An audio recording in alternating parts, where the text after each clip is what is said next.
Ya, sebelum kita lanjutkan dialog, pemirsa, kita tahu bahwa sejumlah pesohor ini telah berhasil merebut hati masyarakat, memperoleh suara terbanyak dalam hitung cepat, tapi tidak semua bernasib sama. Ada juga yang kemudian terpaksa menelan pil kekalahan. Siapa saja mereka, pemirsa, kami hadirkan langsung untuk Anda. Inilah dia data terbaru dari para pesohor dan juga artis yang mengikuti gelaran pilkada serentak pada 2024. Mulai dari Rano Karno, pemirsa. Kemudian juga kita lihat ada Ali Syakib merupakan sebagai calon wakil bupati Kabupaten Bandung.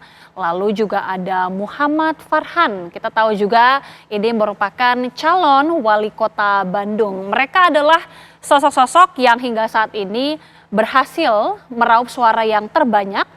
Ada juga JJ Govinda sebagai calon Bupati Bandung Barat dan ada Bobby Maulana sebagai calon Wakil Wali Kota Sukabumi, dan yang juga masih bergabung bersama kita adalah Mas Luki Hakim yang merupakan calon Bupati Indramayu, pemirsa.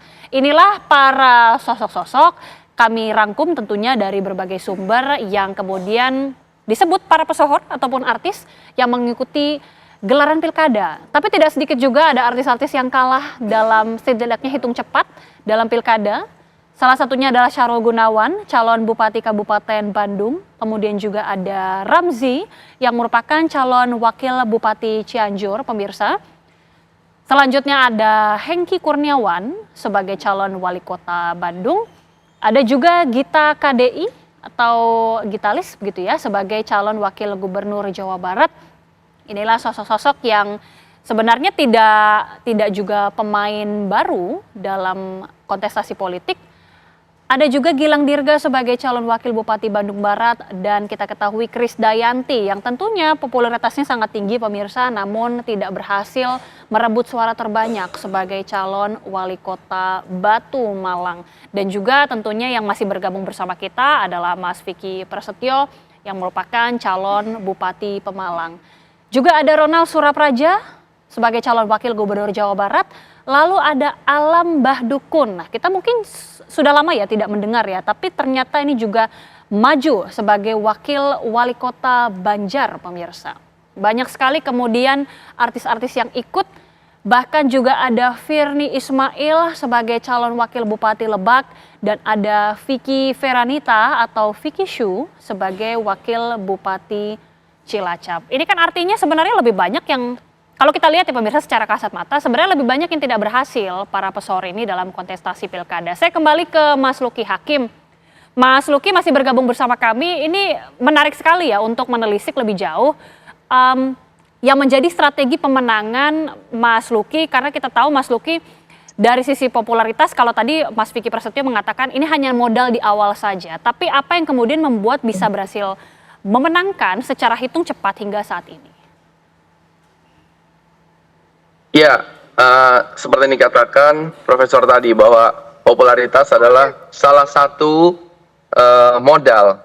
Jadi hitung-hitung menghemat biaya baliho atau banner. Tapi selebihnya harus kita tempuh juga semuanya. Membentuk tim yang solid, strukturnya lengkap sampai ke tingkat TPS. Lalu kita juga melakukan kerja-kerja politik, konsolidasi, kita lakukan juga pengamanan suara. Pengamanan suara harus ada lengkap sampai ke tingkat TPS. Itu semua saya lakukan semua, sehingga seandainya umpama saya kalah, maka saya percaya bahwa ini adalah bagian daripada takdir saya. Tapi saya sudah lakukan semuanya gitu. Jadi insya Allah saya lakukan yang terbaik dari versi manusia. Sisanya adalah tugasnya Tuhan untuk menentukan. Dan betul bahwa investasi politik itu yang saya lakukan tidak dadakan. Saya pernah menjadi wakil bupati. Di saat menjadi wakil bupati pun, walaupun ada beberapa kendala-kendala, tapi tetap saya melakukan perjumpaan dengan masyarakat. Bahkan setelah saya mengundurkan diri pun, saya tetap memperhatikan apa yang terjadi di Indramayu, dan saya lakukan program-program advokasi. Saya mengadvokasi beberapa orang-orang yang memiliki masalah. Waktu itu ada tenaga kerja yang bermasalah di luar negeri, ada beberapa orang yang tergusur, ada beberapa hal yang memang kita lakukan advokasi. Jadi tidak putus, tidak benar serta-merta hanya melakukan saya terkenal, terus saya ketemu masyarakat, belusukan foto-foto, tidak seperti itu. Dan pastinya kami memiliki tim yang alhamdulillah sangat solid, tim yang juga bekerja keras siang dan malam. Jadi faktor saya pribadi itu hanya maksimal 10%. Selebihnya adalah faktor kerja tim yang luar biasa. Tim kami membentuk tim relawan yang solid, juga partai. Kami diusung oleh 2 partai dan 2 partai pun sangat solid. Jadi ini adalah kemenangan kumulatif, kemenangan bersama yang memang disambut oleh energi kita senada dengan energi masyarakat yang menginginkan perubahan. Jadi ini tidak serta-merta hanya saya saja, bukan. Faktor saya hanya 10%. Sisanya adalah faktor kolektif kolegial antara tim dan keinginan masyarakat untuk memiliki pergantian bupati. Baik, baik Mas. Pak Ari, Mas Luki ini kan contoh yang sukses, contoh yang berhasil. Tapi kalau tadi cerita dari Mas Vicky Prasetyo, sebenarnya kalau dari sisi strategi sebenarnya sudah juga maksimal sekali. Sudah dilakukan, kemudian konsolidasi tim, program-program ditawarkan juga menarik. Tapi kemudian disebutkan ya ada faktor isi tas tadi, money politik tadi. Bagaimana melihatnya kalau untuk Mas Vicky ini yang kemudian tidak berhasil dan juga ada banyak sekali ternyata artis-artis yang tidak berhasil menangkan pilkada? Ya, artinya kemenangan seorang pesohor atau artis gitu ya di pilkada ini tidak ditentukan oleh satu faktor saja gitu ya. Tidak hanya ditentukan oleh popularitas, tapi bagaimanapun juga ada sisi lain selain isi tas ya. Tentu ada bagaimana dia bisa mengorganisir tim sesnya. Vicky Prasetyo misalkan, gladiator cinta nih. Gladiator cinta ini berubah, mentransformasikan menjadi gladiator panggung. Saya berharap waktu itu Vicky bisa berhasil di Pemalang. Karena pidato-pidato Vicky itu mengingatkan seorang Soekarno kecil gitu ya. Ketika pidato dia bisa membius massa. Tetapi sekali lagi, apa yang terjadi di panggung debat tidak linear juga di TPS. Nah, tentu ada yang salah dalam hal ini ya. Tentu dalam arti mengorganisasikan tim sesnya, tidak serapi yang dilakukan oleh Luki misalkan. Saya melihat juga Alam Badukun misalkan. Dia maju dari lewat independen. Ya, Banjar Mas Alam Badukun. Dia hanya memperoleh suara sekitar 3,9% gitu ya. Karena dia tidak menggunakan mesin partai, dia menggunakan jalur independen. Nah, ini menjadi pengaruh juga. Nah, sekali lagi gitu ya, pesohor tidak menjadi jaminan, tetapi bagaimana tugas partai politik melakukan kaderisasi. Kalau yang berhasil tadi Mas Irfan, karena dia punya pengalaman gitu ya, pengalaman sebagai anggota dewan, pernah menjadi wakil bupati, sehingga memang jam terbang politiknya tinggi. Nah, Vicky ini saya rasa kalau dia sabar gitu ya, 5-10 tahun lagi mungkin apa yang diidam-idamkan pasti akan terkabul. Amin, amin ya. Karena punya modal gitu ya, Vicky. Oke. Prof. Burhan, ketika tadi Pak Ari sudah menyebutkan ini sebenarnya harus menjadi evaluasi juga dari partai politik selaku mesin parpol tentunya yang mengusung para calon ini. Tapi Prof melihatnya akan seperti apa ketika banyak artis tidak hanya bahkan menjadi wakil, tapi sekarang sudah menjadi bupatinya, sudah langsung bukan hanya pendamping saja. Jadi akan seperti apa nanti pemerintahan kita tentunya, apalagi mungkinkah ini juga menjadi evaluasi dari partai politik ketika kader-kader yang mungkin non artis begitu ya, mungkin tidak bisa semaksimal sekarang. Maaf tadi agak terputus ya. Jadi saya ingin melengkapi potret besar mengapa artis ada yang menang, ada yang kalah. Jadi sebabnya kompleks Agita. Salah satunya terkait dengan satu model perilaku pemilih yang disebut dengan istilah rational choice. Bahwa orang memilih berdasarkan evaluasi terhadap incumbency.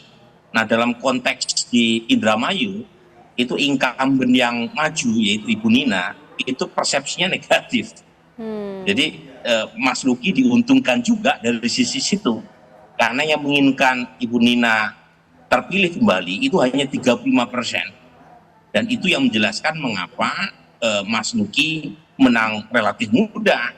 Karena tadi incumbency itu seperti pisau bermata dua. Kalau positif itu mudah sekali buat incumbent untuk terpilih kembali, tapi kalau persepsinya negatif itu mudah buat penantang. Nah, dalam kasus Mas Vicky di Pemalang itu lawannya kuat-kuat termasuk incumbent, meskipun incumbent mendapatkan penantang yang cukup solid dari Pak Anob. Cuma nanti ya, orang mengenal kalau afeksinya negatif itu lebih berat, ya, lebih berat karena apa? Karena kalau dikenal tetapi dari aspek negatifnya itu sulit untuk bisa diterjemahkan dalam bentuk dipilihan. Nah, Mas Vicky ini mungkin populer sebagai seorang komedian, sebagai seorang selebritis, Tetapi buat warga Pemalang masih diperlukan ya upaya untuk meningkatkan keyakinan warga Pemalang bahwa beliau layak juga sebagai pejabat publik. Nah, ini yang menjelaskan mengapa afeksinya kurang sepositif lawannya, entah itu Anom atau Mansur Hidayat. Jadi ini variabel-variabel yang kompleks yang seharusnya dihitung oleh partai politik ke depan, terutama dalam memasang pesohor, entah itu dalam konteks pemilu legislatif, entah itu dalam konteks pemilu kepala daerah. Kalau pemilu legislatif, itu jumlah yang diperlukan untuk menang lebih sedikit kita. Kan kita tahu ya, dalam pileg apalagi tingkat DPRD kabupaten kota itu kan tidak banyak suara yang diperlukan untuk lolos. Mungkin yang agak banyak tingkat DPR RI, tetapi dibanding perolehan yang diperlukan untuk menang dalam konteks pemilihan kepala daerah, apalagi di Jawa atau Sumatera, itu suara yang diperlukan besar sekali, apalagi di Jawa yang penduduknya besar.